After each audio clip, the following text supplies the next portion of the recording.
Welcome to Annie's Kitchen and you're watching Annie's Kitchen with Annie. ഇന്ന് നമ്മൾ vegetarian ഇന്നും ചെയ്യുന്ന ഒരു ചെറിയ വാശിയാന്ന് വെച്ചോ. എന്നാന്ന് വെച്ചാൽ എന്നാ ഈ പറഞ്ഞുകൊണ്ട് എല്ലാവരും പരാതി പറയുമല്ലേ, അപ്പം ഞാൻ ഇച്ചിരി പനീറിനോട് തന്നെ അങ്ങ് കളിച്ചേക്കാന്ന് വിചാരിച്ചു. പനീർ എന്നല്ല, വെജിറ്റേറിയനോട് തന്നെ. കുറേ നാളുകൊണ്ട് നമ്മൾ ഈ വെജിറ്റേറിയൻകാരുടെ പരാതി കേൾക്കുമല്ലയോ. അന്നേരം പിന്നെ നമ്മളൊരു ഇച്ചിരി മാറിയില്ലെങ്കിൽ എന്നല്ലേ അവർക്ക് വിഷമാവില്ലേ. നമ്മൾ ഒരാളെ മാത്രം സ്നേഹിക്കാൻ പാടില്ല, നമ്മൾ എല്ലാവരെയും ഒരുപോലെ കാണണമെന്നാണ് പറഞ്ഞേക്കുന്നത്. അതുകൊണ്ട് എന്നാൽ കഴിയുന്ന പോലെ ഞാൻ വെജിറ്റേറിയൻ ചെയ്യാം. ഇന്ന് പക്ഷെ ചെയ്യുന്നത് പനീറിലാന്നേ ഉള്ളൂ. ഇന്ന് ചെയ്യാൻ പോകുന്ന ഒരു സിമ്പിൾ പനീർ കറി, അതായത് കാലി മിർച്ചി പനീർ കറി.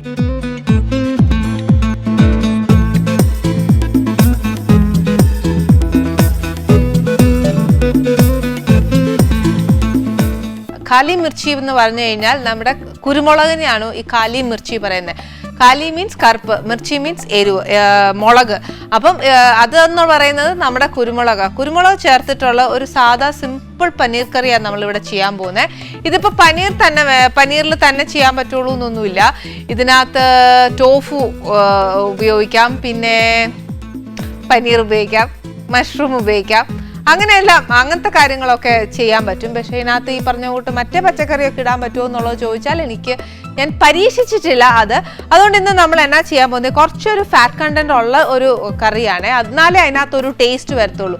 വെജിറ്റേറിയൻ ചെയ്യുമ്പോൾ നമ്മൾ എക്സ്ട്രാ കുറച്ച് ഫാറ്റ് കണ്ടൻസ് ഇട്ടില്ല എന്നുണ്ടെങ്കിൽ ആ കറിയാണെങ്കിൽ ചുമ്മാ ഇപ്പോൾ ഒരു ടേസ്റ്റ്ലെസ് ആയി പോകും. അതിനൊരു ടേസ്റ്റ് കൊണ്ടുവരിക എന്നുള്ളതാണ് അതിൻ്റെ ഒരു എന്നാ പറയുക എയിം എന്ന് പറയുന്നത്. ശരിക്കും ഞാൻ ഒരു കാര്യം പറയാം, ടു ബി ഫ്രാങ്ക്, നമ്മൾ ഏതൊരു റെസിപ്പിയും ഉണ്ടാക്കുവാണെങ്കിൽ ശരിക്കും പറഞ്ഞാൽ അതിനൊരു സോൾ എന്ന് പറയുന്ന ഒരു സാധനം ഇല്ല. വിതൗട്ട് എനി സോൾ ആണ് ശരിക്കും ഒരു റെസിപ്പി.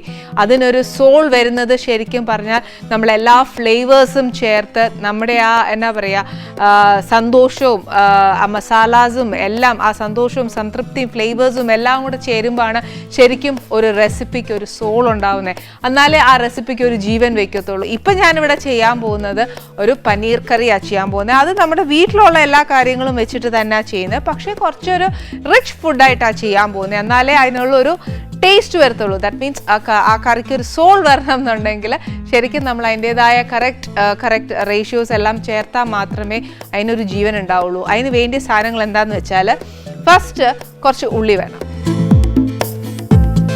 പിന്നെ വേണ്ടിയത് കുറച്ച് ഇഞ്ചിയും വെളുത്തുള്ളിയുടെയും പേസ്റ്റ്, കുറച്ച് അണ്ടിപ്പരിപ്പ്, ഇച്ചിരി ഉപ്പ്, വെജിറ്റബിൾ ഓയിൽ, ജീരകം, കുറച്ച് മഞ്ഞൾപ്പൊടി, കുറച്ച് കുരുമുളക് പൊടി, കുറച്ച് പനീർ, പിന്നെ കുറച്ച് പീസ് വേണം, പിന്നെ വേണ്ടത് കുറച്ച് ഫ്രഷ് ക്രീം, ഗരം മസാല, പിന്നെ കുറച്ച് ഗാർണിഷ് ചെയ്യാനായിട്ട് വേണ്ടിയിട്ട് കുറച്ച് കുരുമുളക്. ഇത് തല്ലിയ കുരുമുളകാണ്. ഇതിന് വേണ്ടിയ സാധനങ്ങൾ എന്നാക്കിയാന്ന് ഞാൻ ഒന്നുകൂടെ പറഞ്ഞുതരാം. സവാള വേണം, കുറച്ച് ഇഞ്ചിയും വെളുത്തുള്ളിയുടെയും പേസ്റ്റ് വേണം, ഇഞ്ചി വെളുത്തുള്ളിയായിട്ട് ഇട്ടാലും കുഴപ്പമില്ല, പിന്നെ അണ്ടിപ്പരിപ്പ് വേണം, പിന്നെ വേണ്ടിയത് കുറച്ച്, ഇതിൽ ഉണ്ടാക്കുന്നത് വെജിറ്റബിൾ ഓയിലാണ്, പിന്നെ ജീരകം, മഞ്ഞൾപ്പൊടി, കുരുമുളക് പൊടി. ഇടാനുള്ള ഇൻഗ്രീഡിയൻസ് എന്ന് പറയുന്നത് ശരിക്കും പനീറും പീസും ആന്നു.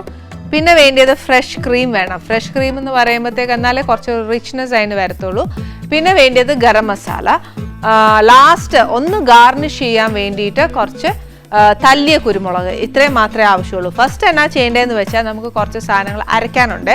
എന്നാ സാധനമാണെന്ന് വെച്ചാൽ ഉള്ളി, ഇഞ്ചി, വെളുത്തുള്ളി, അണ്ടിപ്പരിപ്പ്, ഇത്രയും സാധനങ്ങൾ അരയ്ക്കാനുള്ളതാണ്. അതുകൊണ്ട് ഞാൻ മിക്സി എൻ്റെ സൗകര്യത്തിന് ഇവിടെ കൊണ്ട് വെച്ചെന്നേ ഉള്ളൂ. ചുമ്മാ അവിടം വരെ നടന്നിട്ട് സമയം കളയണ്ടല്ലോ എന്ന് വിചാരിച്ചു. കാര്യം എന്താണെന്നറിയോ, ജോലിയൊക്കെ പെട്ടെന്ന് തീർന്നാലേ ഈ പറഞ്ഞ കൂട്ട് എന്നാ പറയുന്നത് ഇച്ചിരി നേരം ഒന്ന് 5 മിനിറ്റ് മിണ്ടായിരിക്കാനൊക്കത്തുള്ളൂ. എപ്പോഴും ജോലി ചെയ്തുകൊണ്ടിരിക്കുകയെന്ന് പറഞ്ഞാൽ ഭയങ്കര മോശമുള്ള ഏർപ്പാട്. അതുകൊണ്ട് ഞാൻ എന്നാ ചെയ്തു, നമ്മുടെ അടുക്കളയിലെല്ലാം സൗകര്യത്തിനായിട്ട് ഇങ്ങനെ കൊണ്ട് വെക്കുന്ന ഏറ്റവും നല്ലത്. ഞാൻ എൻ്റെ അടുക്കളയിൽ സത്യം പറഞ്ഞാൽ അങ്ങനെ എൻ്റെ എല്ലാ അടുക്കളയിലാണ് ഇങ്ങനെ എല്ലാം വെച്ചേക്കുന്നത്. അന്നേരം ഒത്തിരി ദൂരം ഒന്നും പോകണ്ടല്ലോ. അപ്പോൾ അധികം എക്സസൈസ് ഒന്നും ഇല്ലാത്തതുകൊണ്ട് ഞാനിങ്ങനെ മെലിഞ്ഞിരിക്കുന്നത്. ഒന്നും പറഞ്ഞിട്ട് കാര്യമില്ല. പക്ഷേ എനിക്ക് ജോലി എപ്പോഴും അടുക്കളയിൽ നിന്ന് നമ്മൾ ജോലി ചെയ്യുന്നതിനോട് താല്പര്യമില്ല.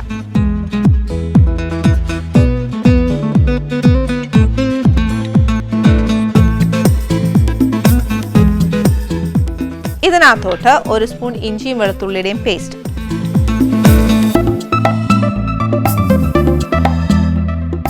അണ്ടിപ്പരിപ്പ് മുഴുവൻ ഇട്ടോളൂ. ഞാൻ എൻ്റെ കയ്യിൽ കുറച്ചേ ഉള്ളൂ, എന്നാലും അത് മുഴുവൻ ഇട്ടോളൂ. അന്നേച്ച് ഇത് നല്ലൊരു പേസ്റ്റ് പരുവത്തിന് അരയ്ക്കണം.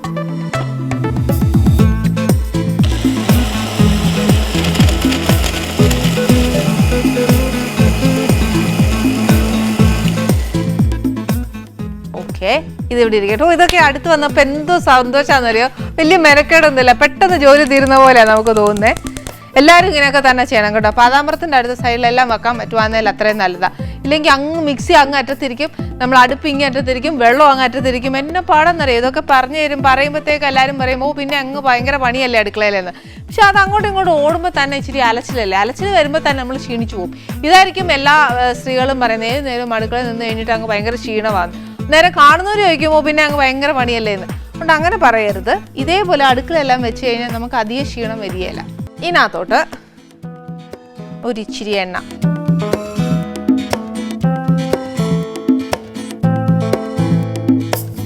എണ്ണ ഒഴിച്ച് വെച്ച് ഫസ്റ്റ് ഇച്ചിരി ഞാൻ എണ്ണ ഒഴിച്ചിട്ടുണ്ട്, ഇല്ലെന്ന് ഞാൻ പറയുന്നില്ല.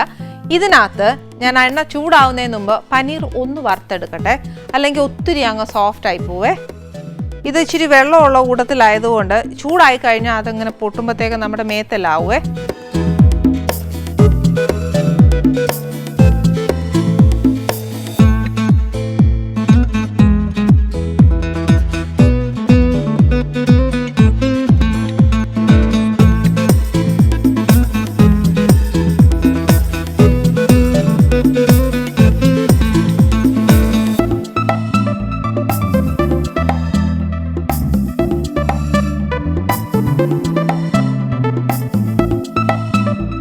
ഇനി ഇവിടെ ഇരിക്കട്ടെ. ഇനി ഇതിനകത്തോട്ട് നമ്മൾ അരച്ചു വെച്ചേക്കുന്ന ഇഞ്ചി, വെളുത്തുള്ളി, ഉള്ളി, അണ്ടിപ്പരിപ്പ്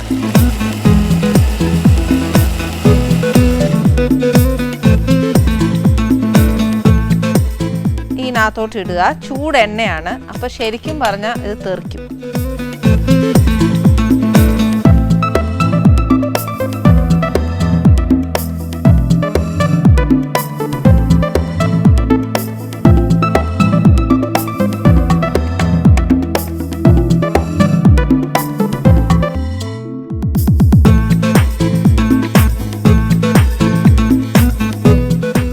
എന്നാന്ന് വെച്ചാൽ ഉള്ളി, ഇഞ്ചി, വെളുത്തുള്ളി എല്ലാം പച്ചച്ചോവയുള്ളതാണ്.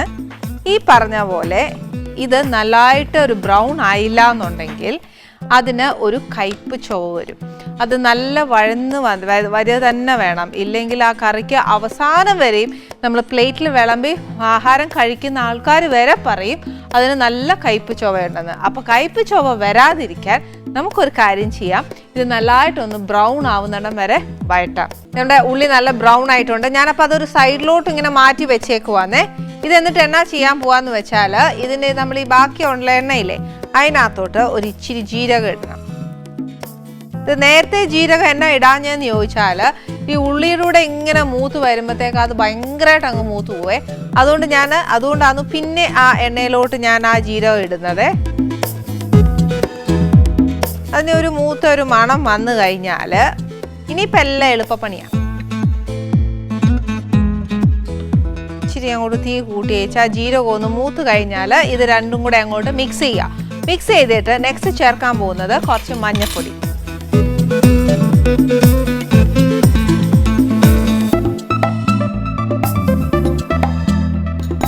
മഞ്ഞൾപ്പൊടിയും കുറച്ച് കുരുമുളക് പൊടിയും.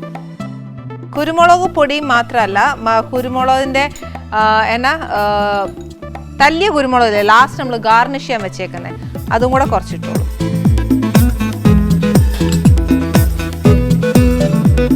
അതൊരു ഇച്ചിരി മൂത്ത് കഴിഞ്ഞാൽ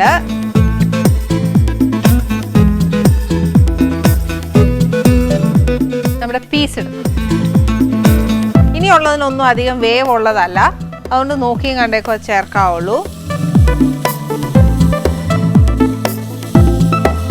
തീ എന്നിട്ട് നല്ലതായിട്ട് കുറച്ച് വെച്ച് ഇതിനകത്തോട്ട് കുറച്ച് ഫ്രഷ് ക്രീം കുറച്ചൊഴിക്കണം.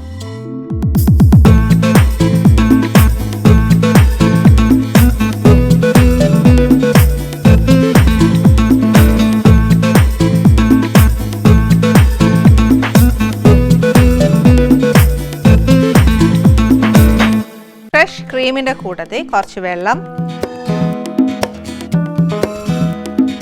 ഈ ഒഴിക്കുന്ന വെള്ളമാണു നമ്മുടെ ഗ്രേവി. അപ്പം അതനുസരിച്ച് വെള്ളം ഒഴിക്കുക. പിന്നെ ഒരുപാട് വെള്ളം എടുത്ത് ഒഴിച്ചേക്കരുത്, കുറച്ച് ഒഴിച്ച് വെച്ചാൽ മതി. പിന്നെ ഈ ഒഴിക്കുന്ന വെള്ളം എത്രയായാലും കുറുകും. കാര്യം എന്നാന്ന് വെച്ചാൽ ആദ്യം നമ്മൾ കുറച്ച് അണ്ടിപ്പരിപ്പ് അരച്ചിട്ടുണ്ട്, പിന്നെ ക്രീം ചേർക്കുക. അപ്പോൾ എല്ലാം കൂടെ ആകുമ്പോഴത്തേക്ക് ഇത് കുറച്ചൊന്ന് കുറുകും. അപ്പോൾ അതനുസരിച്ച് വേണം നമ്മൾ വെള്ളം ചേർക്കാൻ. ഇച്ചിരി കൂടി ഞാൻ ഒഴിക്കാൻ പോവാം. കാര്യം എന്താണെന്ന് വെച്ചാൽ പനീറും പീസും ഒരു ഇച്ചിരി ഒന്ന് തിളച്ചൊന്ന് വറ്റണ്ടേ. വെന്ത് ആ വെള്ളം ഇച്ചിരി ഒന്ന് വറ്റി കഴിഞ്ഞാലേ ആ ടേസ്റ്റ് അതിനകത്തോട്ടെല്ലാം വരത്തുള്ളൂ. ഇതിനകത്തോട്ട് ഈ വറുത്ത് വെച്ച പനീറും കൂടെ ചേർക്കണം.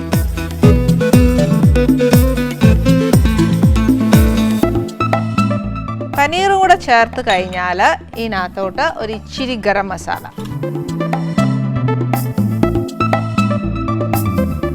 മസാല എല്ലാം ഒരു കുറേശ്ശെ ചേർത്താൽ മതിയേ. കാര്യം എന്നാന്നോ, ഇതിനകത്ത് ഒരുപാട് ഈ കട്ടിയുള്ള എന്നാ പറയുക ഉരുളക്കിഴങ്ങോ അങ്ങനത്തെ കാര്യങ്ങളൊന്നുമില്ല, പനീറും പീസും മാത്രമേ ഉള്ളൂ. അപ്പോൾ അതിൻ്റേതായ ഒരു എന്നാ മസാല പിടിക്കാനും മാത്രമുള്ളതൊന്നും ഇതിനകത്തില്ല. അതുകൊണ്ട് കുറച്ച് മസാല ചേർത്താൽ മതി ഫസ്റ്റ്.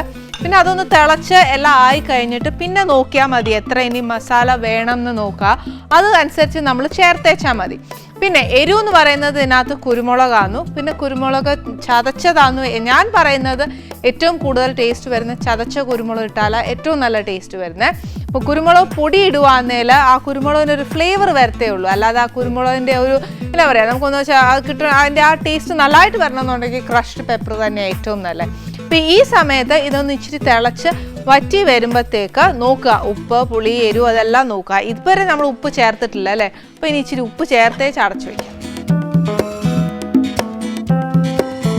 ഒത്തിരി വേണ്ട, കുറച്ച്.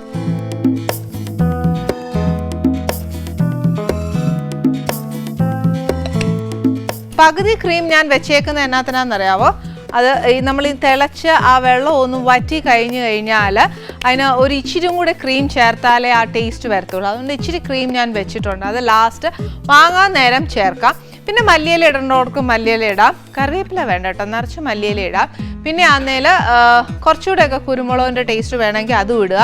അവസാനം സെർവ് ചെയ്യുന്ന സമയത്ത് കുറച്ച് ക്രഷ്ഡ് കുരുമുളകും കൂടി ഇട്ടേച്ച് വേണം ഇതെടുക്കാൻ. ഇത് ഭയങ്കര ടേസ്റ്റുള്ള സാധനം. നല്ലൊരു സ്റ്റൂവിൻ്റെ ഒരു ടേസ്റ്റോ, അതല്ല സ്റ്റൂ എന്നൊന്നും പറയാൻ നോക്കുകയല്ല, ഒരു സ്പെഷ്യൽ ടേസ്റ്റ് അത്. പക്ഷെ അത് വെച്ച് നോക്കിയാലേ അറിയത്തുള്ളൂ.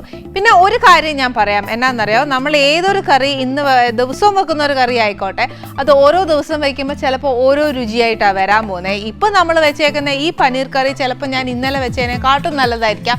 ചിലപ്പം അതിൻ്റെ ഉപ്പ് ബാലൻസ് ചെയ്തേക്കാം, ഇതൊക്കെ വരും. പക്ഷേ ഇപ്പം വെച്ച കറിയുടെ ടേസ്റ്റ്, അതായത് ഞാൻ ഇപ്പം ഈ വെച്ചേക്കുന്നതിൻ്റെ ഉപ്പും പുളി എരിവും ഒന്നും ഞാൻ നോക്കിയിട്ടില്ല.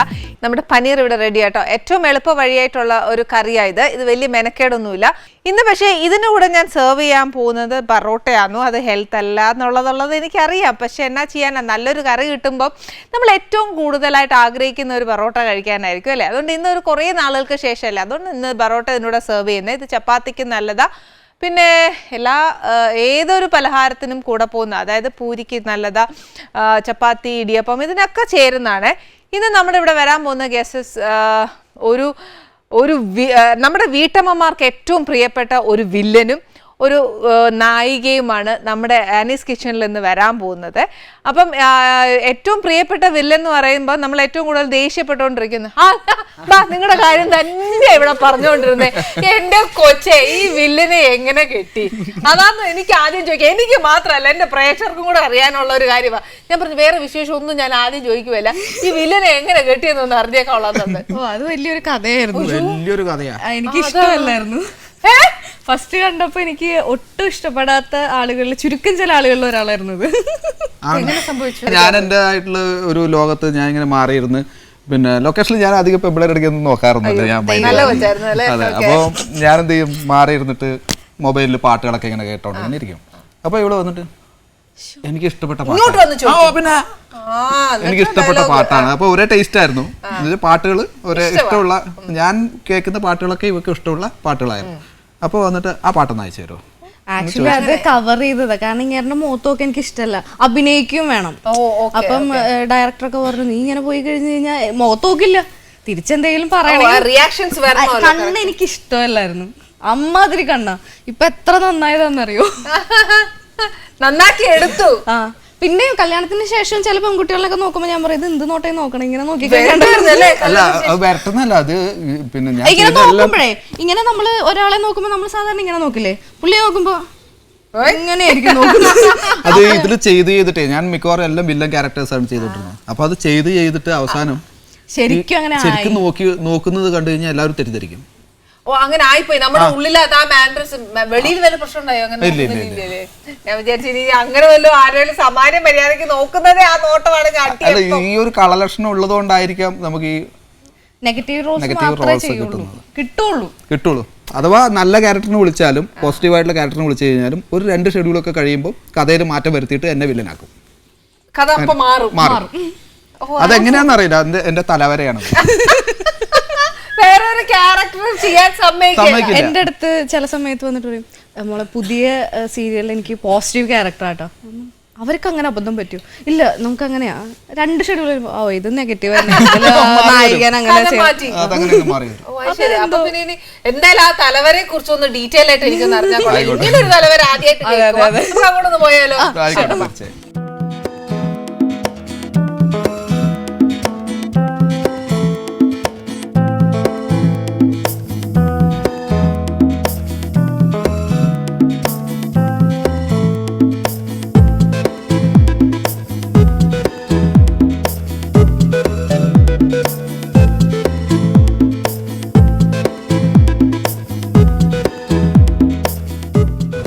ഇവിടെ വന്നിരുന്നില്ലല്ലേ, പിന്നെ അത് എടുക്കാനൊക്കെ ആയിട്ട് പോകാനും ഒക്കെ പാടാം. അന്നേരം ഇവിടെ ഇരുന്നോണ്ട് വിശേഷമൊക്കെ പറഞ്ഞ് വർത്താനം ഒക്കെ പറഞ്ഞേച്ച് നമുക്ക് ഇടയിൽ തരാവേ. ആദ്യമേ തരികയല്ലേ പ്ലീസ്. ശരിക്കും പറഞ്ഞ പനീറിലോട്ട് നോക്കുന്നതേ ഒരു വില്ലനായിട്ട് നോക്കുമായിരുന്നു. എനിക്ക് വരുന്നില്ല.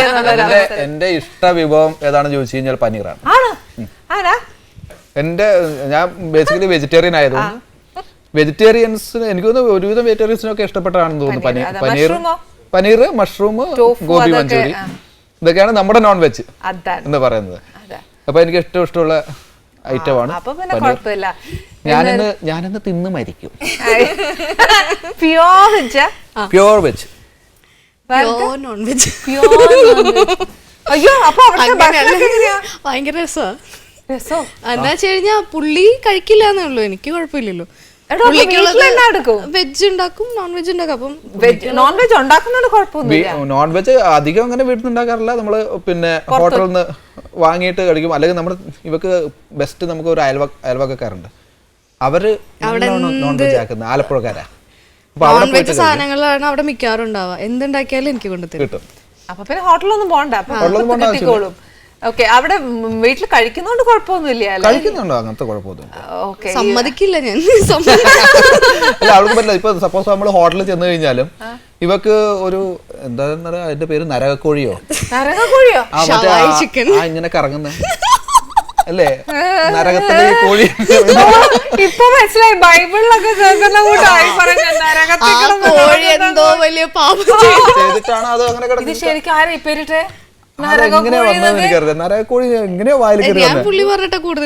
ശരിക്കും കേട്ടോ, അതിനതൊരു ശരിയാട്ടോ. നമുക്ക് ഇനിയിപ്പോ ആലോചിക്കുമായിരിക്കും നമ്മളും ഒക്കെ ഇങ്ങനെ ചെല്ലുമ്പോ അല്ല ഞാൻ ഈ പുള്ളിയുടെ അടുത്ത് എന്തെങ്കിലും ഇപ്പം എന്താ മേടിക്കണേ ചോദിക്കുമ്പോ ഞാൻ പറയും ഷവായ ചിക്കൻ അങ്ങനെ പറഞ്ഞാന്ന് ചോദിക്കും.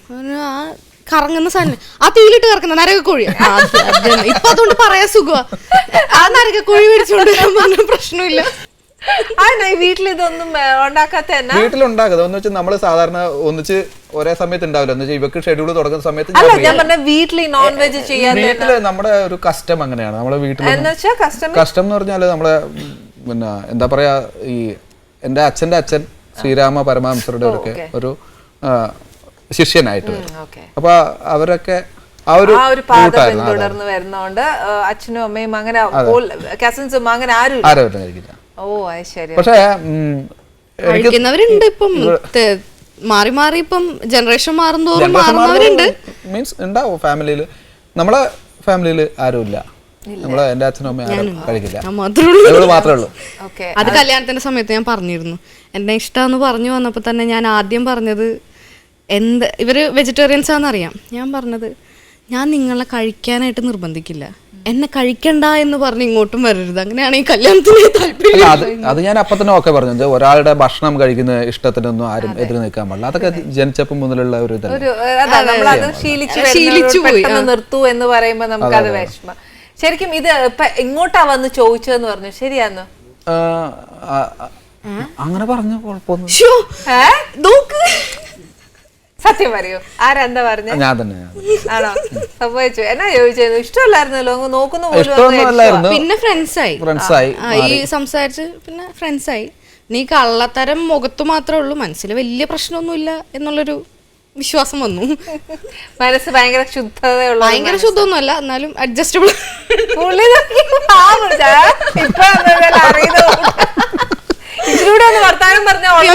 ഞാൻ പറഞ്ഞിട്ടുണ്ട് നിങ്ങള് ഭയങ്കര നല്ലവരൊന്നും അല്ല, എന്നാലും കുഴപ്പമില്ല.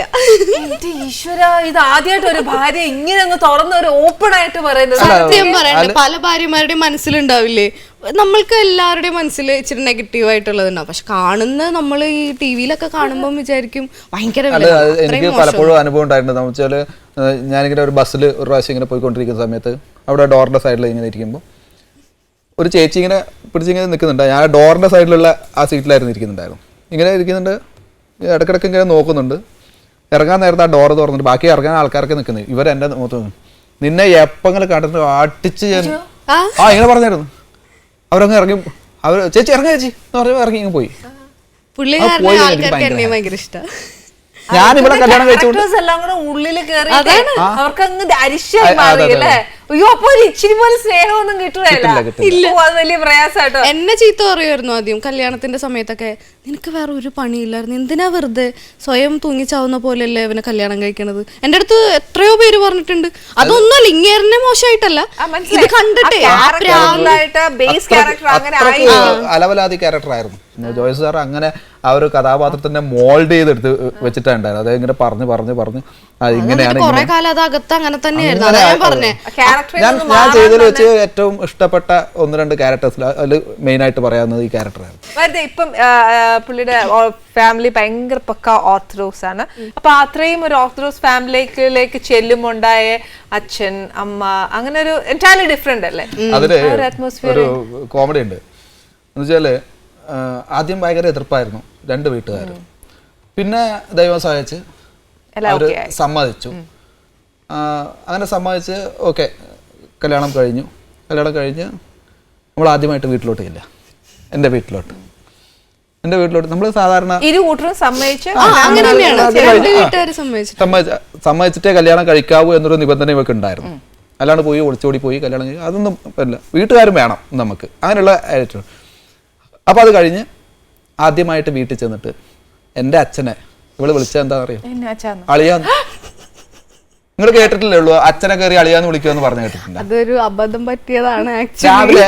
രാവിലെ എഴുന്നേറ്റിട്ട് ചായ ഒക്കെ എടുത്തിട്ട് പുറത്ത് അച്ഛൻ പത്രം വായിച്ചോണ്ടിരിക്കുന്നത്. അപ്പൊ അളിയാ അപ്പൊ എപ്പോഴും നോർമലി സത്യത്തില് ഭയങ്കര പുള്ളിക്കാരൻ ഹിറ്റ്ലർ എന്നാ പറയാ അവരുടെ ഫാമിലിയില്. ഭയങ്കര അളിയാന്ന് വിളിച്ചു. എന്താ ചെയ്യാ, പറ്റിപ്പോയി. ഞാൻ പുള്ളീനെ അളിയാന്നാ വിളിക്കണ്ടായിരുന്നെ, എന്റെ ഫ്രണ്ട്സിനെയൊക്കെ അളിയാന്നാ വിളിക്കുക. അപ്പൊ അവര് എല്ലാവരുടെയും ഏറ്റവും താഴെ ഞാൻ, അതുകൊണ്ട് കുഞ്ഞളിയനാണ് ഞാൻ. ബാക്കി എല്ലാവരുടെയും അളിയന്മാരെന്ന് എല്ലാവരും അളിയാന്ന് വിളിച്ച് പിന്നെ എന്റെ മമ്മീനെ ആയാലും ഞാൻ സ്നേഹം കൂടി കഴിഞ്ഞാൽ പേരാ വിളിക്കുക. അപ്പൊ അങ്ങനെ അതുപോലെ ആയതുകൊണ്ടേ പെട്ടെന്ന് എന്റെ മൈൻഡിൽ വേറെ ഒന്നും പോയില്ല. നമ്മളവിടെ ചെന്നു, ഞാൻ ചോദിച്ചപ്പം അളിയോ അതിങ്ങ് എന്ന് പറഞ്ഞ്, അത് കഴിഞ്ഞപ്പോഴാണ് അച്ഛനൊരു നോട്ടം നോക്കി. ഞാൻ വിചാരിച്ചു പക്ഷേ അത് നന്നായി എത്താ. അതോടുകൂടി ഇങ്ങനെ ആള് അച്ഛനൊരു നോട്ടം നോക്കി, രാമനോ തെറ്റി വിളിച്ചതാന്ന് പറഞ്ഞു.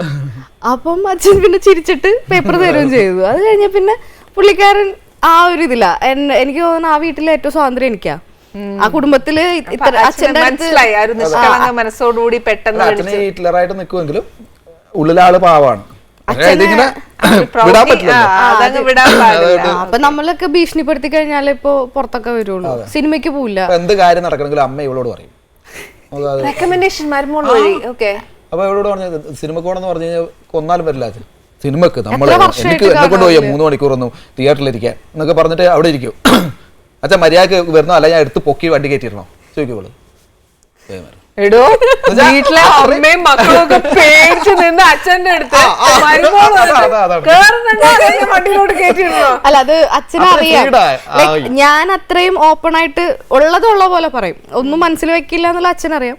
അച്ഛനും ഒന്നും മനസ്സിൽ വെക്കില്ല. അതുകൊണ്ട് ഞങ്ങൾ ആ ഒരു ഫ്രീഡം നല്ലതാണ്. ഈ ഒരു അകൽച്ചയെക്കാട്ടിലും ഫ്രണ്ട്ലി ആയിട്ട് പോകുന്നത്.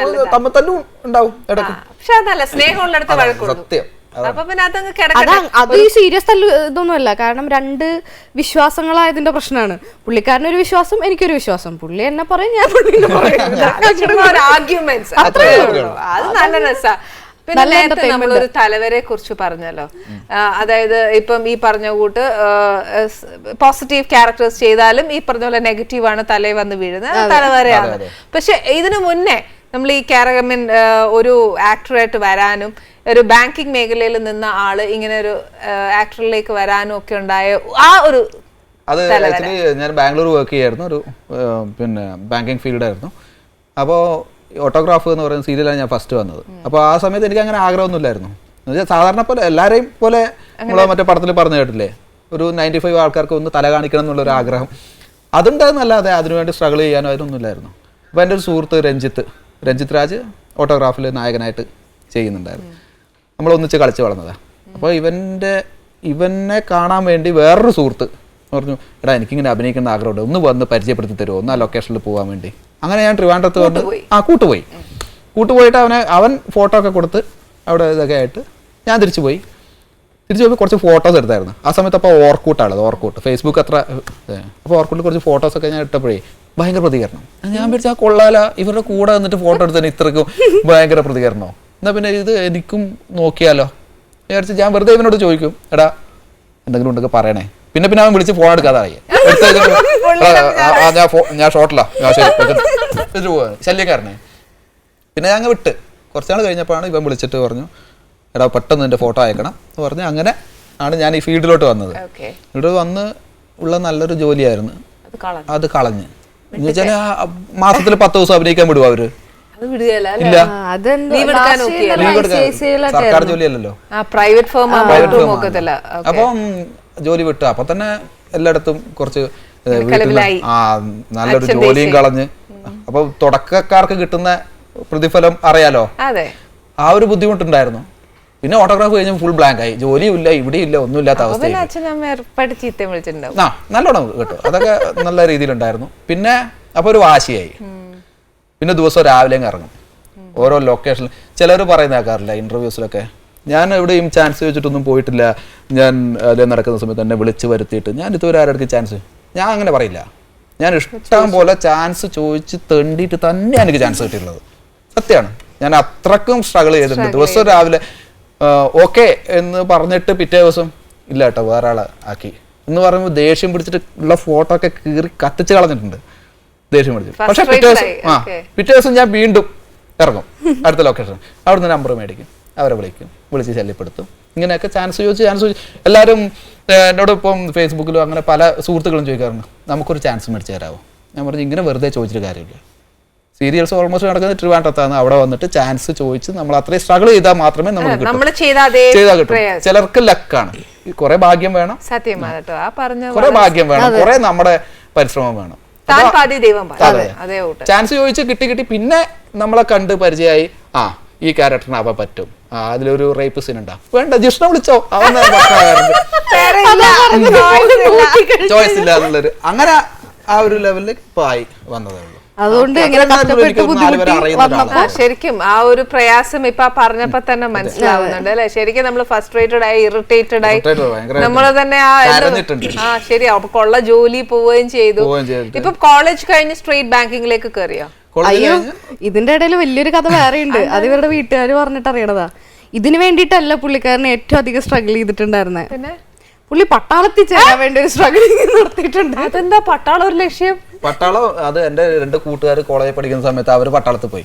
അപ്പൊ എനിക്ക് പോകണമെന്ന് പറഞ്ഞിട്ട് അപ്പൊ എനിക്ക് പട്ടാളത്തിൽ ചേരാൻ മിനിമം 50 കിലോ വേണം. എനിക്ക് 48 കിലോ ഉണ്ടായിരുന്നു. ഇപ്പൊ ഉണ്ട് എന്നല്ലാതെ 48 കിലോ ഉണ്ടായിരുന്നുള്ളൂ. എന്നിട്ട് ആദ്യത്തെ പ്രാവശ്യം പോയി, വെയിറ്റ് ഇല്ല.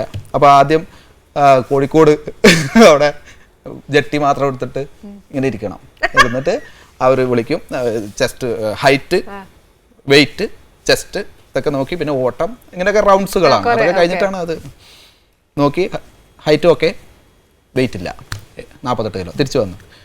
പിന്നത്തെ പ്രാവശ്യം പോകുമ്പോഴേ ഞാൻ നല്ല ഭക്ഷണമൊക്കെ കഴിച്ച് നല്ല കുട്ടപ്പനാമെന്നല്ല 50 കിലോ കഷ്ടി 50 കിലോ ആക്കി വെച്ചിട്ട് അവിടെ ചെല്ലുന്ന തലേന്ന് വയറ്റിളക്കം, വീണ്ടും 48 കിലോ. പിന്നത്തെ പ്രാവശ്യം പോയപ്പം രാവിലെ പുലർച്ചയ്ക്ക് തന്നെ അച്ഛനെന്ത് ചെയ്യും, ഒരു 1.5 കിലോ റോബസ്റ്റ പഴം. ഈ റോബസ്റ്റ പഴം കഴിച്ചു കഴിഞ്ഞാൽ ഈ 1.5 കിലോ കഴിച്ച് കഴിഞ്ഞാൽ നമുക്ക് 1 കിലോ അങ്ങ് വെയിറ്റ് കൂടുതൽ കാണിക്കും. അങ്ങനെ റോബസ്റ്റ പഴത്തിന്. അപ്പം വെയിറ്റ് അത് ആരോ പറഞ്ഞു കൊടുത്ത ടിപ്പാ. പുലർച്ചെ 4 മണിക്ക് കൂർക്കം വലിച്ച് ഇറങ്ങുന്ന എന്നെ വിളിച്ചിരുന്നു വെച്ചിട്ട് കഴിക്ക് പറഞ്ഞിട്ട് റോബസ്റ്റ പഴം കുത്തിക്കേറ്റ 1.5 കിലോ. ആലോചിച്ച് നോക്കിയേ. ഇതും കൊണ്ട് അവിടെ ചെന്ന് നോക്കുമ്പോ വെയിറ്റ് കറക്റ്റ്, ചെസ്റ്റ് ഇല്ല. ഈ എല്ലാം കൂടി ഇരിക്കുന്ന എനിക്ക് എവിടെ ചെസ്റ്റ് കിട്ടാൻ 85 അങ്ങനെ ഒരു 3-4 ശരിക്കും പറഞ്ഞാൽ ദേശസ്നേഹം ഉണ്ടായിട്ടൊന്നും പോയതല്ല. അല്ല, കൂട്ടുകാർ പോയോണ്ട് ഇതിപ്പോ ഈ അഭിനയിക്കാൻ വന്നതും കണ്ടില്ലേ, കൂട്ടുകാരനുണ്ട്. അവിടെ കൂടെ ഫോട്ടോ എടുത്തപ്പോ കൊറേ ലൈക്ക് അങ്ങനെ ഇത്. അപ്പൊ പിന്നെ ഞാനും പക്ഷെ പിന്നെ സീരിയസ് ആയി. ഇപ്പം ശരിക്കും ട്രൂ ഡെഡിക്കേഷൻ ടുവേർഡ്സ് വർക്ക് ഉണ്ട്. എന്താ വെച്ചാൽ ആക്ച്വലി ഞാൻ ബാംഗ്ലൂർ വർക്ക് ചെയ്തിരുന്നത് ഇറ്റ് വാസ് മെക്കാനിക്കൽ ലൈഫ്. എന്ന് വെച്ചാൽ രാവിലെ ജോലിക്ക് പോകുന്നു, വൈകിട്ട് വരുന്നു, കഴിക്കുന്നു, കിടക്കുന്നു, ജോലിക്ക് പോകുന്നു. ഇത് തന്നെ ഇവിടെ നമുക്ക് ഈ ഒരു ഫീൽഡിൽ അവിടെ തന്നെ ഞാൻ 9 മണിക്ക് എത്തണ്ടേ, ഞാൻ ലേറ്റ് ആയിട്ട് 10-11 മണിയാകുമ്പോൾ ഓഫീസിലെത്തും. അങ്ങനെയൊക്കെയാണ് ഉണ്ടായിരുന്നത്. നമുക്കൊരു താല്പര്യമില്ല, ദിവസം ഇത് തന്നെ. പക്ഷേ ഇവിടെ രാവിലെ 6 മണിക്ക് വണ്ടി വരും എന്ന് പറഞ്ഞു കഴിഞ്ഞാൽ 5 മണിയാകുമ്പോൾ എഴുന്നേറ്റ് റെഡി ആയിട്ട് 6 മണിയാകുമ്പോൾ റെഡി ആയിട്ട് ഇവിടെ ഇരിക്കും. രാത്രി ചിലപ്പോൾ 10 മണി വരെ ഷൂട്ട് പോകും, പിറ്റേ ദിവസം രാവിലെ വരെ ഷൂട്ട് പോകും, ഒരു പ്രശ്നമില്ല. അവിടെ പോയിരുന്നു നമുക്ക് എന്തോ ഒരു എനർജിയാണ്. ചിലര് പറയുന്നതൊക്കെ ലൊക്കേഷനിൽ ചെന്ന് കഴിഞ്ഞാലേ ഇത് എത്ര നേരമായി, ഇത് തീരാറായില്ലേ ചോദിച്ചു. എനിക്കൊരു 16-20 സീൻ ഉണ്ടെങ്കിൽ 20 സീനും പുള്ളി അങ്ങനെ. ഇപ്പം സീരിയലിൽ എന്ന് പറഞ്ഞു കഴിഞ്ഞാൽ നമുക്ക് പെർ ഡേ ആണ് ഇത് വരുന്നത്. അപ്പം അവിടെ എല്ലാവരും വിചാരിക്കുക ഒരു ദിവസം 1 സീൻ 2 സീൻ ചെയ്തിട്ട് പിറ്റേ ദിവസം വർക്ക് ഉണ്ടാവാനല്ലേ. അപ്പൊ അതിന് വേണ്ടിയിട്ട് എല്ലാവരും ആഗ്രഹിക്കുക. പുള്ളി എങ്ങനെയാന്ന് വെച്ച് കഴിഞ്ഞാൽ ഇപ്പം ഒരു ഷെഡ്യൂൾ ഒരു ദിവസമേ ഉള്ളൂ, എല്ലാം കൂടെ ഒരു ദിവസം എടുത്തു കഴിഞ്ഞാൽ പുള്ളി ഭയങ്കര ഹാപ്പിയാ. എല്ലാ സീനിലും ഉണ്ടെങ്കിൽ അത്രയും സന്തോഷം, വെറുതെ ഇരിക്കാൻ ഇഷ്ടമല്ല. അപ്പൊ ശരിക്കും പറഞ്ഞത് ബോണ്ട് ടു ബി ആൻ ആക്ടർ എന്ന് പറയുന്ന പോലെ അങ്ങനൊന്നും പറയാനൊന്നുമില്ല കേട്ടോ. പക്ഷെ ഈ പറഞ്ഞോണ്ട് ബാക്കി രണ്ടിടത്ത് പോയപ്പോഴും ഈ മടുപ്പ് തോന്നി. അല്ല, ഇത് ഇഷ്ടത്തോടെ ചെയ്യുന്ന ഒരു തൊഴിലും കൂടിയാണ്. കലാപരമായിട്ടുള്ള ഇഷ്ടം വേറെ, ഇഷ്ടത്തോടെ ചെയ്യുന്ന ഒരു തൊഴിലും കൂടിയായിട്ട് നമ്മളൊരു തൊഴിലും കൂടിയായിട്ട് കാണുന്നതുകൊണ്ട് നമ്മളത് അങ്ങനെ ചെയ്തു പോകുന്നു. വെറുതെ എങ്ങനെ വന്ന ഫീൽഡിലേക്ക്? ഞാൻ എൻ്റെ മമ്മി ബ്യൂട്ടീഷ്യനായിരുന്നു. അപ്പോൾ മോഡൽസിനൊക്കെ ഒരുക്കാറുണ്ട്. അങ്ങനെ മമ്മിക്ക് ഇൻട്രസ്റ്റ് ആയിരുന്നു. അല്ല, ഇങ്ങനെ മോഡലിംഗ് ഫീൽഡൊക്കെ ഇഷ്ടമായിരുന്നു. അപ്പം അങ്ങനെ ഒരു കലണ്ടറിന് വേണ്ടിയിട്ട് ഒരു ഫോട്ടോ സെഷൻ ഉണ്ടായിരുന്നു. അപ്പോൾ ഇങ്ങനെ ഓരോരുത്തരെ ചോദിച്ചപ്പോൾ മമ്മി പറഞ്ഞു എൻ്റെ മോളുണ്ട്, ചെറിയൊരു സംഭവമേ ഉള്ളൂ, 2 ഫോട്ടോ അത്രേ ഉള്ളൂ, ഒരു കലണ്ടർ. അത് ചെയ്തു. ആ ഫോട്ടോ കണ്ട് വേറെ പ്രോഗ്രാമിനെ വിളിച്ചു. അങ്ങനെ കണക്ട് ചെയ്ത് പ്രോഗ്രാംസ് ചെയ്തു തുടങ്ങി, ആഡ്സ് ചെയ്തു തുടങ്ങി. അത് കഴിഞ്ഞപ്പം സിനിമയിലേക്ക് ഫസ്റ്റ് വാസ്തവം എന്ന് പറഞ്ഞൊരു സിനിമയായിരുന്നു, പൃഥ്വിരാജിൻ്റെ അനിയത്തിയായിട്ട്. അപ്പോൾ ആ സിനിമയിൽ ചെറിയ ഞാനും ചെറുതാണ്, ക്യാരക്ടറും ചെറുതാണ്. അപ്പോൾ എല്ലാവരും കളിയാക്കി തുടങ്ങി. ഇതൊക്കെ ഇത്രയേ ഉള്ളൂ, ബാക്കിൽ വന്നിട്ട് തല കാണിക്കാനും മാത്രം എന്നൊക്കെ പറഞ്ഞ് കുറേ കളിയാക്കി. പിന്നെ നമ്മൾ കുറച്ചൊന്ന് ആഞ്ഞ് ശ്രമിച്ചു. ഫോട്ടോ അത്രയും നാൾ അറിയില്ലായിരുന്നു എന്താണ് ഇതിലേക്കില്ല. അപ്പോൾ ഫോട്ടോ ഷൂട്ട്സ് ചെയ്തു. പിന്നെ ഈ പറഞ്ഞ പോലെ ഓരോരുത്തർ വിളിച്ച് കണക്ട് ചെയ്ത് ഒരു മാഗസിൻ്റെ കവർ ഫോട്ടോ കണ്ടിട്ടാണ് ഫസ്റ്റ് മൂവിയിലേക്ക് വിളിക്കുന്നത്. ലോഹി സാറിൻ്റെ ശിഷ്യനായിരുന്നു അതിൻ്റെ റൈറ്റർ. അപ്പം അങ്ങനെ ലോഹി സാറ് മുഖേനയാണ് നിവേദ്യത്തിന് വേണ്ടിയിട്ട് ഇതിനൊക്കെ ഓഡിഷന് പോയിട്ടുണ്ടായിരുന്നു. അപ്പം അന്ന് എനിക്ക് മുടി ഭയങ്കര ഷോർട്ടാണ്. അപ്പോൾ അങ്ങനെ കുറേ, അപ്പോൾ പുള്ളി പറഞ്ഞു കുഴപ്പമില്ല, കുറച്ച് കഴിയട്ടെ, അവസരങ്ങൾ വരും, പ്രായത്തിലല്ലായിട്ടുള്ളൂ. അങ്ങനെ വെയിറ്റ് ചെയ്തിരിക്കുമ്പോൾ പുള്ളി തന്നെ എന്നെ സജസ്റ്റ് ചെയ്തു. ലോഹി സാറ് അങ്ങനെ വന്നു. ഓക്കെ. ഇപ്പം റിയൽ ലൈഫിൽ ജസ്റ്റിൻ ഭയങ്കര റെസ്പോൺസിബിൾ ഹസ്ബൻഡ്, ഒരു ഫാദർ ഒക്കെയാണ്. ആണ് ഫുൾ എന്താ പറയാ, മൊബൈൽ അഡിക്ഷൻ മാത്രമാണ് ഇപ്പൊ എനിക്കൊരു നെഗറ്റീവായിട്ട് പറയാനുള്ളൂ. വേറെ എല്ലാം കൊണ്ടും ആർക്കായില്ലാത്തത് ഞാനും അംഗീകരിക്കേണ്ടി വരും. അതാണ്, അതുകൊണ്ട് ഒരു നെഗറ്റീവായിട്ട് പറയാൻ പറ്റില്ല. അഡിക്റ്റ് ആയി പോകുന്നതാണ്, അപ്ഡേറ്റ് ആവുന്നത്. ഇതില് കുറച്ചു നേരം നോക്കിയില്ലെങ്കിൽ ഒരു 100-300 മെസ്സേജ് വന്ന് കിടക്കുന്നുണ്ട് വാട്സാപ്പിൽ. ഇത് പെട്ടെന്ന് വരുമ്പോൾ തന്നെ ജസ്റ്റ് ഒന്ന് നോക്കി കഴിഞ്ഞു. അതുകൊണ്ട് ഇത്ര ചെയ്യുന്നുള്ളൂ. ഒരു 10-200 ഗ്രൂപ്പ് ഉണ്ടാവും, അതിനകത്ത് എപ്പോഴും മെസ്സേജ് വരും. അപ്പൊ ഇതിങ്ങനെ നോക്കുമ്പോൾ നമ്മളിങ്ങനെ വർത്താനം പറഞ്ഞുകൊണ്ടിരിക്കുമ്പോഴായിരിക്കും എന്താ എന്താ ഞാൻ പറയുന്നത് കേൾക്കുവല്ല. ഒന്നും കേൾക്കില്ല. ഞാൻ ചില സമയത്ത് ഭയങ്കര കാര്യമായിട്ട് ഭയങ്കര ഡിസ്കഷൻ ആയിരിക്കും. സീരിയസ് ആയിട്ട് പല കാര്യങ്ങളും എപ്പോഴും പറയുന്ന ഒരു പരാതി എന്താ അറിയോ, വളരെ സീരിയസ് ആയിട്ടുള്ള ഒരു ഭയങ്കരമായിട്ട് നമുക്ക് ടെൻഷൻ അടിച്ചേക്കുന്ന ഒരു കാര്യങ്ങൾ ഇങ്ങനെ പറഞ്ഞ് അതിങ്ങനെ മനസ്സിൽ വെച്ച് ഇങ്ങനെ ടെൻഷൻ അടിച്ച് ഇങ്ങനെ പറഞ്ഞുകൊണ്ടിരിക്കും. ഞാൻ ഇതിൽ നിന്ന് മനസ്സ് മാറ്റാൻ വേണ്ടി ഞാൻ ഇങ്ങനെ നോക്കിയിരിക്കും, അല്ല ഗെയിം കളിച്ചോണ്ടിരിക്കും. ചുമ്മാതാണ്, കേൾക്കുന്നില്ല. ഞാനിപ്പോ പറയാ ചേട്ടാ ഇങ്ങനെയാണ്, അതിപ്പോ എന്താ ചെയ്യാ, അപ്പൊ നോക്കുമ്പോ ഭയങ്കര ഗെയിം കളിയായിരിക്കും. എനിക്ക് ടെൻഷൻ അടിക്കാൻ ഇഷ്ടമല്ല. അതുകൊണ്ട് എന്തായി എല്ലാവരുടെയും മുമ്പിൽ ഞാൻ ഭയങ്കര നോർമലി സീരിയലിലൊക്കെ ഭയങ്കര പാവം ക്യാരക്ടേഴ്സെങ്കിലും ആൾക്കാരുടെ വിചാരം ഞാൻ ഭയങ്കര ഒരു ഇതും എന്താ വെച്ചാൽ കാര്യം സംസാരിക്കാൻ മുഴുവൻ ഞാനാ. പുള്ളിക്കാരൻ ടെൻഷൻ അടിക്കാൻ വയ്യ. അപ്പം ഡിസിഷൻ എടുക്കേണ്ട സമയം വരുമ്പം അത് എന്റെ തലയിൽ വരും. അപ്പൊ ആ ഡിസിഷൻ എന്തെങ്കിലും പറ്റിക്കഴിഞ്ഞാൽ അത് എന്റെ തലയിൽ വരും. ടെൻഷനും വേറെ കിടക്കുന്നു. അപ്പൊ എന്തിനാ ഇങ്ങനെ ടെൻഷൻ അടിക്കേണ്ട ആവശ്യം? അപ്പൊ ഞാൻ ഏറ്റവും വന്നാലോ ഇപ്പൊ ടെൻഷൻ അടിച്ചിട്ടില്ല എന്നൊക്കെ പറഞ്ഞു. ഓക്കെ, അതെന്തായാലും ഇനി ഞാൻ ചോദിക്കാൻ പോകുന്ന ചോദ്യം എന്തായാലും ടെൻഷൻ അടിച്ചിട്ടില്ല എന്ന് പറയാൻ പറ്റില്ല. വരദ പ്രഗ്നന്റ് ആയിരുന്ന സമയത്ത് ഒട്ടും ടെൻഷൻ ഇല്ലായിരുന്നു. പുള്ളിക്കാരനില്ലായിരുന്നു. ഇവിടെ ചോദിച്ചില്ല, ഇവിടെ ഉത്തരം പറയൂ. ഒട്ടും ഇല്ലായിരുന്നു ടെൻഷൻ.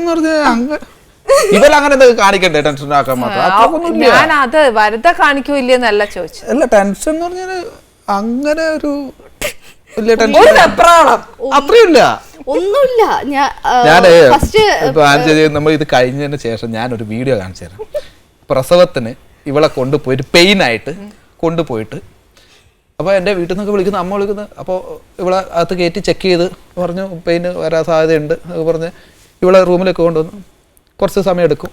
അപ്പോൾ വീട്ടിൽ നിന്ന് വിളിച്ചുകൊണ്ടിരിക്കുന്നു, എന്താ എന്താ എന്താ ചെയ്യുന്നത്, അവൾക്ക് ഉണ്ട് ചോദിച്ചുകൊണ്ടിരിക്കുന്നു. ഞാൻ ടെൻഷൻ അടിച്ചിരിക്കുമ്പോഴേ ഇവളവിടെ ഇരുന്നിട്ട് കട്ടിലിരുന്നിട്ട് കാലൊക്കെ ആട്ടിക്കൊണ്ടില്ല പരിപ്പോടെ നിന്നിരിക്കുന്നത്. ഞാൻ എന്താ പറയാ, ഇവള് കാണാതെ അതിങ്ങനെ വീഡിയോ എടുത്തിട്ട് ഞാൻ വീട്ടിൽ അയച്ചു കൊടുത്തു. ഇതാണ് അവസ്ഥ. വീട്ടിലുള്ളവരുടെ ടെൻഷൻ മുഴുവൻ പോയി. എന്നുവെച്ചാൽ അച്ഛനത് ഇപ്പോഴും ആ വീഡിയോ എടുത്തിട്ട് നോക്കിയിട്ട് ചിരിക്കാറുണ്ട്. ആലോചിച്ചത് വീഡിയോ അത് ടെൻഷൻ. അതിന് മുമ്പ് ഞാൻ വേറൊരു കാര്യം അത് പറഞ്ഞു. പുള്ളിക്കാരന് ടെൻഷൻ ബേസിക്കലി ഒരു കാര്യത്തിനും ടെൻഷൻ ഇല്ല. ഇപ്പൊ ഞാൻ പറയട്ടെ, നാളെ ഫുഡ് വെക്കാനൊന്നും ഇല്ല കേട്ടോ എന്ന് പറഞ്ഞു. ശരി, നാളെ അല്ലേ? അല്ല, ഇപ്പം വേറെ എന്തെങ്കിലും ഒരു കാര്യത്തിന് ചേട്ടാ എനിക്ക് ഒരു ഇത്രയും രൂപയുടെ ആവശ്യമുണ്ട്, കയ്യിൽ പൈസ ഉണ്ടാവില്ല. അപ്പം അല്ല അതെനിക്ക് ഇതിന് ആവശ്യമുണ്ട്. അപ്പൊ പിന്നെ പുള്ളി വേറെ ചിന്തയായി. പിന്നെ ഞാൻ അപ്പൊ ഞാനല്ലേ തല പോയിക്ക ചിന്ത. ഇത് എല്ലാതും എങ്ങനെ റോൾ ശരിക്കും ഒരു പ്രശ്നം അങ്ങനെ. അഥവാ സപ്പോസ് ഇപ്പൊ വരദ പറഞ്ഞ പോലെ ഇപ്പൊ നാളെ ഒരു പൈസ കൊടുക്കേണ്ട ഒരു സിറ്റുവേഷൻ വന്നു എന്ന് പറഞ്ഞു, ഇത്ര ഈസി ഗോയിട്ട് എടുക്കും. നാളെ ആ ടൈം വരുമ്പോ എന്നെ എടുക്കും. ഞാൻ ചോദിക്കട്ടെ, ഇപ്പോ പിന്നെ ഒരു പ്രശ്നം നമ്മള് പ്രശ്നമായിട്ട് കണ്ടു കഴിഞ്ഞാൽ അത് നമ്മൾ പരിഹരിച്ചില്ലെങ്കിലോ അത് കുറച്ചും കൂടി കൊളാവും. അത്രയല്ലേ ഉള്ളൂ. അതിൽ കൂടെ ഒന്നും സംഭവിക്കാൻ പോകുന്നില്ല. മനുഷ്യനെ പറ്റുള്ളൂ. ഞാൻ ശരിക്കും പറഞ്ഞ വരദന് വേണം ഞാൻ എന്തെങ്കിലും ഒരു അവാർഡ് കൊടുക്കാൻ. അല്ല, ഇങ്ങനെ ഈസി ആയിട്ട് പറയുന്ന ഭർത്താവ് ആദ്യമായിട്ടാ. ഇതുപോലെ പ്രഗ്നന്റ് ആയിരിക്കുന്ന സമയത്ത് എനിക്ക് ഭയങ്കര ടെൻഷനായിരുന്നു. കാരണം എനിക്ക് ഇച്ചിരി കോംപ്ലിക്കേഷൻ ഉണ്ടായിരുന്നു. പുള്ളിക്ക് അതും പ്രശ്നമില്ലായിരുന്നു. ടെൻഷൻ അടിക്കാൻ വയ്യാത്തോണ്ടാ. അതുകൊണ്ടാ, വേറെ പ്രശ്നമൊന്നുമില്ല. പുള്ളി എന്നെ സന്തോഷിപ്പിക്കാനുള്ള മാക്സിമം കാര്യങ്ങൾ പുള്ളി ചെയ്യും. അപ്പോൾ ഒരു ദിവസം എനിക്ക് ഉറക്കം വരുന്നില്ല. രാത്രി 12 1 2 ഉറക്കം വരുന്നില്ല. ഞാനിങ്ങനെ സംസാരിച്ചുകൊണ്ടിരിക്കുക. പുള്ളിയുടെ ഉറക്കം കൂടെ കളഞ്ഞ് ഞാൻ സംസാരിക്കുക. കാരണം എനിക്ക് എന്തൊക്കെയോ ഉറങ്ങാൻ പറ്റുന്നില്ല. അപ്പം 7 മാസം കഴിഞ്ഞ് 8 ആവാറായി. അപ്പം ഞാനൊരു പാട്ട് പാടിത്തരാന്ന് പറഞ്ഞു. സന്തോഷം. പാടിത്തന്ന പാട്ടൊക്കെ പാടുമ്പോ ടെൻഷൻ. നോർമലി എനിക്ക് പാട്ട് ഭയങ്കര ഇഷ്ടം. ജനിക്കാൻ പോകുന്ന കുട്ടിക്കും പാട്ടൊക്കെ കേട്ട് പിന്നെ എല്ലാ റിലാക്സ് ആവുമെന്ന് പറഞ്ഞു. റിലാക്സ് ആയിട്ട് കിടന്നുറങ്ങും. പാട്ട് പാടിത്തരാം. ലൈറ്റ് ഒക്കെ ഓഫ് ആയിട്ടാ കിടക്കണം കേട്ടോ. പുള്ളി പാടാൻ തുടങ്ങി രാമകഥ. ദേവസഭാതലം. സോറി, എങ്ങനെ പാടിയത്?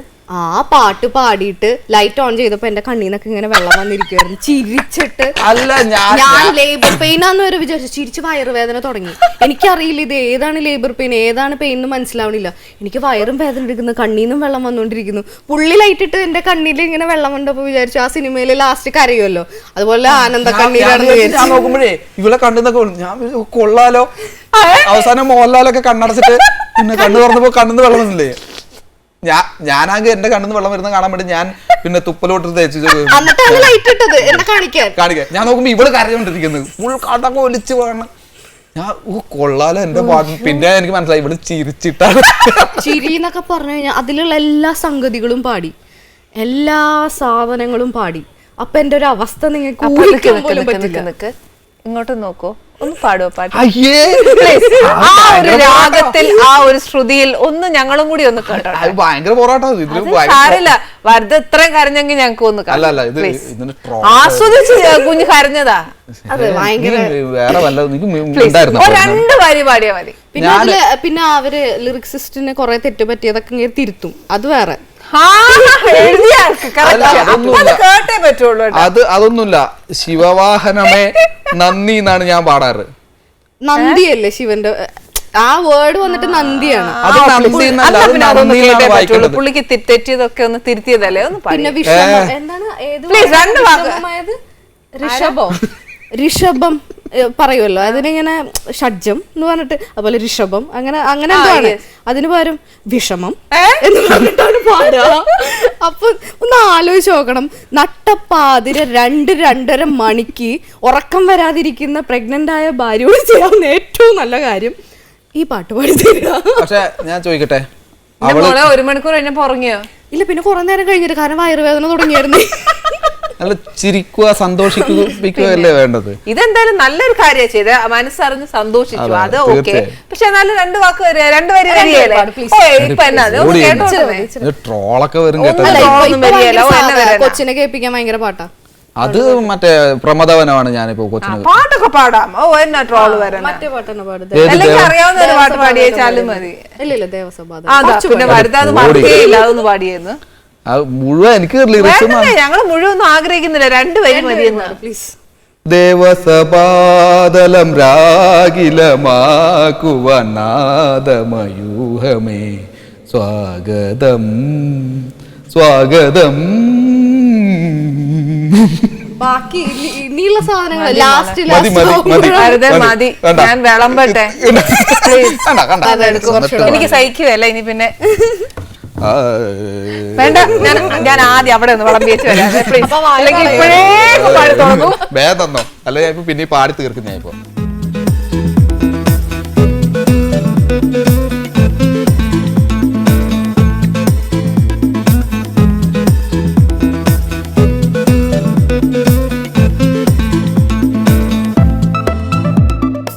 ഉള്ളത് അങ്ങ് ഓപ്പൺ ആയിട്ട് അങ്ങ് വർത്താനം പറഞ്ഞോളെ പോലെ പോകും. ഫോർമാലിറ്റി ഒന്നും എനിക്ക് പറ്റിയല്ല. ഈ പറഞ്ഞ കൂട്ട് തന്നെ 1 സ്പൂണ് 2 സ്പൂണ് ഒന്നും ഒക്കെയല്ല, കൈക്ക് വാക്കിന് അങ്ങനെ ഇടുക. എന്താ ഗുണം എന്നറിയോ? നിങ്ങളുടെ ഭാഷ എല്ലാവർക്കും മനസ്സിലാവും. ഞാൻ എന്റെ കണ്ണൂർ ഭാഷ ഞാൻ ഇപ്പൊ സംസാരിച്ചു കഴിഞ്ഞാൽ നിങ്ങൾക്ക് മനസ്സിലാവില്ല. സത്യമായിട്ടോ, എനിക്കിപ്പോഴും ചിലപ്പം അവരുടെ വീട്ടിൽ പോയി കഴിഞ്ഞാൽ ഒന്നും മനസ്സിലാവില്ല. ഇങ്ങനെ ഇരിക്കും, ചില സമയത്ത് എനിക്ക് പ്രാന്തായി പോകും, ഒന്നും മനസ്സിലാവില്ല. ഇല്ല, പുറത്തുനിന്ന് ഫോൺ ചെയ്തിട്ട് ഫ്രൂട്ട്സ് മേടിക്കാൻ അങ്ങനെ പറഞ്ഞിട്ട് നിനക്ക് വത്തക്ക വേണ്ട കർമൂസ വേണ്ട ചോദിക്കും. അതാണ്. അപ്പൊ ഞാൻ ചോദിക്കും, ഇത് ഒന്നെങ്കിൽ മലയാളത്തിൽ പറയാം അല്ലെങ്കിൽ ഇംഗ്ലീഷിൽ പറയാം. അതായത് വത്തക്ക എന്ന് പറയുന്നത് കർമൂസ്, പപ്പായ. അപ്പൊ ഈ 2 സാധനത്തിലെ, അപ്പൊ ഞാൻ പറഞ്ഞു ഇത് 2ഉം വേണ്ട, പ്രശ്നം തീർന്നല്ലോ. ഇതെന്താന്ന് എനിക്ക് മനസ്സിലാവില്ല. എല്ലാ ഫ്രൂട്ട്സിനും ഓരോ പേരാ? ഓരോ പേരല്ല, ചിലതിന് കൈതച്ചക്ക, പൈനാപ്പിള്, അത്രേ ഉള്ളൂ. അത്ര തന്നെ. പിന്നെ പഴങ്ങള് പിന്നെ എനിക്ക് ട്രിവാൻഡ്രത്ത് വന്നതിന് ശേഷം എനിക്ക് പല പഴത്തിന്റെയും ഞാലിപ്പൂവനുണ്ട്. നമ്മളടുത്ത് ഞാലിപ്പൂവൻ, പൂവൻ, മൈസൂർ ഏതാ? മൈസൂർ പഴം. എന്താ ഇവിടെ പറയാ? പാളയംകോടൻ എന്ന് അവിടെ പറഞ്ഞു കഴിഞ്ഞാൽ പാളയംകോടൻ എന്ന് പറഞ്ഞു കഴിഞ്ഞാൽ മൈസൂർ പഴം. മൈസൂർ പൂവൻ, പിന്നെ കദളി. ഈ രസകദളി അല്ല, രസകദളി എന്ന് പറയുന്നത് ഇത് ഞാലിപ്പൂവനാണ്. അപ്പൊ അങ്ങനെയുള്ള ചെറിയ ചെറിയ പച്ചപ്പഴത്തിന് മറ്റേ ചുമന്ന പഴത്തിന് കപ്പപ്പഴം അല്ല, മീൻസ് ആ ചുവന്ന കദളിപ്പഴം. അത് കദളിപ്പഴം, ആ ചുവന്ന. ഇപ്പൊ മനസ്സിലായി ഞാൻ എത്ര ആൾക്കാരും മനസ്സിലാക്കണം ഇങ്ങനെയുള്ള സിറ്റുവേഷൻസ് വരുമ്പോഴാണ് ഓഡിയൻസിന് മനസ്സിലാവുക. ഇത്രയും നേരം ചോദിച്ച കദളിപ്പഴത്തിനല്ലേ ഞാലിപ്പൂ എന്ന് പറയുന്നത്? അതന്നെ ഞാലിപ്പൂവൻ പഴം. അതെ. അപ്പൊ ചുവന്ന പഴത്തിന് ഞാൻ പറഞ്ഞ രസകദളിക്കാണ് ഞാലിപ്പൂവൻ. എനിക്ക് കദളിപ്പഴം എന്ന് പറയുന്നത് മറ്റേ കദളിപ്പഴം എന്ന് പറയുന്നത് ഗുരുവായൂർ കിട്ടുന്ന കൃഷ്ണന്റെ കദളിപ്പഴം പറയാറുണ്ട്. അല്ലാതെ ഇവിടെ കിട്ടുന്ന ഒരു ചുമന്ന പഴയില്ലേ ഇത്ര മുഴുത്തത്, അതിനാണ് കദളിപ്പഴം എന്ന് പറയുന്നത്. കഴിച്ചോളൂ കഴിച്ചോളൂ. ഇപ്പൊ മനസ്സിലായോ? ഞാൻ മനസ്സിലായി ഇപ്പോഴല്ലേ കാര്യങ്ങളൊക്കെ ചിരിച്ചിട്ട് എനിക്കൊന്നും മനസ്സിലായില്ല. എന്തായാലും ഇങ്ങനെ ക്ലാസ് നടക്കണോണ്ട് എനിക്ക് നല്ലൊരു സുഖം. ഞാൻ കഴിച്ചാ? കൊണ്ട് ഇങ്ങനെ കഴിച്ച് പിന്നെ ഇതാ പറയാതിരിക്കാൻ വയ്യ, സൂപ്പർ ആയിരുന്നു. ഞാനത് കണ്ടപ്പോ തന്നെ അതിന്റെ ലുക്ക് കണ്ടപ്പോ തന്നെ ഞാൻ കുറച്ച് പാർസൽ തരാട്ടോ, സന്തോഷമേ ഉള്ളൂ. നിങ്ങള് ശരിക്കും പറഞ്ഞാൽ എനിക്ക് നിങ്ങൾ ഇങ്ങനെ ഫ്രാങ്ക് ആയിട്ട് സംസാരിക്കുന്ന കേൾക്കാൻ നല്ല രസമുണ്ട് കേട്ടോ. ഒരു ഫോർമാലിറ്റീസ് ഇല്ല, ഒന്നുമില്ല. അത് വളരെ സന്തോഷം. നമുക്ക് അങ്ങനെ ഫോർമാലിറ്റി ഇല്ലാത്ത എന്തുകൊണ്ട് അറിയോ? ചേച്ചി ഇങ്ങോട്ടേക്ക് അങ്ങനെ ആയതുകൊണ്ടാ. എനിക്ക് ഈ കുറച്ച് നേരത്തേക്ക് നമ്മൾ ഇവിടെ ക്യാമറ ഉണ്ട് എന്നല്ല മറന്നുപോയി. ചേച്ചിയുടെ വീട്ടിൽ വന്നിരുന്നിട്ട് നമ്മൾ വർത്താനം പറഞ്ഞു. അങ്ങനെ തന്നെയാ വേണ്ട. എനിക്ക് അങ്ങനെ ഫീൽ അതാണ് ഫീൽ. അതാണ് നമ്മള് ക്യാമറാസ് ഉള്ളതൊക്കെ ആദ്യമൊക്കെ ഇച്ചിരി ഞാൻ ഒന്ന് പിടിച്ചിട്ടാ സംസാരിച്ചോണ്ടിരുന്നത്. പിന്നെ എന്നെ വിട്ട്. പക്ഷെ എനിക്ക് ഇങ്ങനെ ഇഷ്ടാട്ടോ, ഇങ്ങനെ വർത്താനം പറയുന്നതിനോട് ഒരു ബഹളമേ ഉള്ളൂ. അല്ലെങ്കിൽ ഭയങ്കര മസിൽ പിടിച്ചൊക്കെ നമ്മൾ വർത്താനം പറയേണ്ടി വരും. ഇപ്പൊ എനിക്കത് ഒട്ടും ഇഷ്ടമല്ലാത്ത ഒരു കാര്യമാണ്. ഒരു ബഹളം വേണമെങ്കിൽ നമ്മൾ തുറന്ന് സംസാരിക്കാം. പിന്നെ നിങ്ങളിപ്പോ ഭയങ്കര ഫ്രാങ്ക് ആയിട്ട് സംസാരിച്ചു. എല്ലാ കാര്യങ്ങളും എല്ലാം ഓപ്പൺ ആയിട്ട് പറയുന്ന ആൾക്കാരാ. ഭയങ്കര ഫ്രീ ആണ്, ഓപ്പൺ മൈൻഡഡ് ആണ്, എല്ലാമാണ്. ഇപ്പൊ നിങ്ങൾ ഫിലിം ആക്ടർ ആക്ട്രസ് ആയിട്ട് എല്ലാ സീരിയലിലും എല്ലാം വർക്ക് ചെയ്യാൻ തുടങ്ങി, എല്ലാം ചെയ്തു. അപ്പൊ ഈ സന്തോഷം പോലെ തന്നെ നിങ്ങൾ ലൈഫിലും എന്തെങ്കിലുമൊക്കെ ഒരു ഉടമ്പടി എടുത്തിട്ടുണ്ട്? അതെന്റെ പ്രേക്ഷകർ ഉടമ്പടി ഇറ്റ്സ് ലൈക്ക് എന്താ പറയാ, നമ്മള് ഒരേ വേവ് ലെങ്ത് ആണ്, രണ്ടുപേരും ഒരേ നക്ഷത്രക്കാരാണ്. അപ്പോൾ ഒരേ ചിന്താഗതി. ഇപ്പോൾ ഞാൻ ഇന്ന് ഓക്കെ സിനിമക്ക് പോകണം എന്ന് വിചാരിച്ചു കഴിഞ്ഞാൽ മനസ്സിൽ വിചാരിച്ചാൽ മതി സിനിമക്ക് പോവാം. പിന്നെ എങ്ങനെയാണെന്ന് വെച്ച് കഴിഞ്ഞാൽ നമ്മളുടെ ഇതില് ഞങ്ങൾ ആദ്യം പറഞ്ഞിട്ടുള്ളത് എന്താണെന്ന് വെച്ച് കഴിഞ്ഞാൽ എന്ത് പണക്കം ഉണ്ടെങ്കിലും രാത്രി കിടക്കുന്നതിന് മുമ്പ് തീർക്കണം. പറഞ്ഞു തീർക്കല്ല, രാത്രി ഉറങ്ങുന്നതിന് മുമ്പ് തീർത്തിരിക്കണം. ഒരു ടിപ്പാണത്.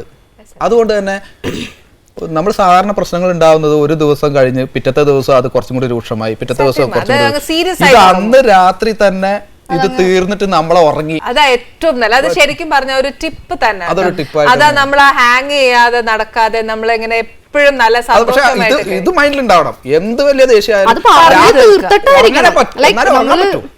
ഉറങ്ങാൻ പാടുള്ളൂ. ഈ പുള്ളിനെ വിളിക്കുന്ന ഒരു പേരുണ്ട് കേട്ടോ, കണാരൻ.